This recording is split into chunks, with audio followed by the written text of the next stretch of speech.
Wat sal u sê vir die kleerlinggemeenskap in die Kaap wat ontnigter is deur eerstens die DA se optrede in die Wes-Kaap en tweedens die vertrek van Helen Zille as die DA-leier? Jy sien, die kleerlinggemeenskap in die Kaap sal 'n besluit moet neem oor wat hulle standpunt is in die politiek.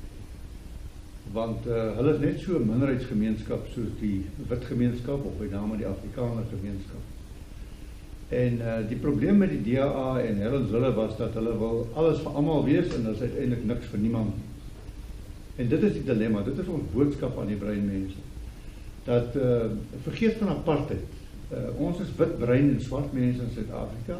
Ons moet mekaar se identiteit aanvaar en respekteer en ons met mekaar tot 'n ooreenkoms kom oor hoe ons die Wes-Kaap kan red uit die hande van die ANC. Ek het nou so half die vraag beantwoord, maar as jy een boodskap kan gee aan die mense van die Wes-Kaap oor hoekom hulle die VF+ moet ondersteun en nie die kruisie trek by die DA nie, wat sal dit wees? Die Vryheidsfront het reeds in 2 verkiesings 'n baie duidelike standpunt geneem. Ons sit met 'n grondwet in Suid-Afrika wat 'n provinsiale stelsel het wat die ANC eintlik nie wou gehad het. Hulle wou net 'n sentrale regering gehad het met hierdie muur tot muur munisipaliteite. En toe was die provinsie se kompromie. Maar wat die ANC toe reg gekry het is om die provinsies te stroop van enige werklike mag. En daarom het ons in 2 verkiesings reeds gesê dat ons staan vir maksimale autonomie vir die Wes-Kaap. Met ander woorde, die provinsiale regering moet toegerus word met magte en bevoegdhede sodat hy na homself kan kyk en sy eie besluite kan neem.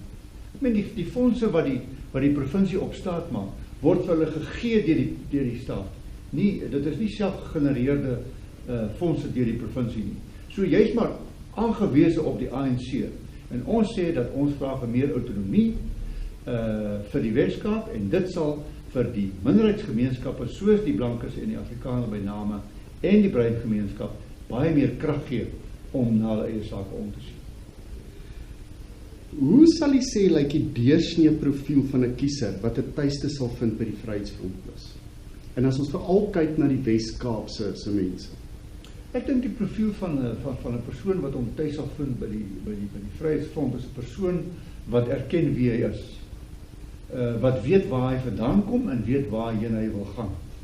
En as ons die konsep van minderheidsregte aanvaar, soos deur die VVO besluit in 1992 reeds met 'n deklarasie vir die regte van minderhede, forums wat ons jaarliks omtrent bywoon in Geneva, waar ons die saak van minderheidsregte gaan stel, dan kan jy deelneem aan die politiek.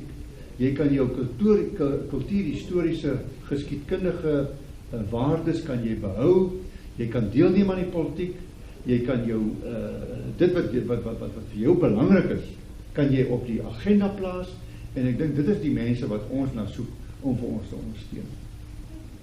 Baie dankie.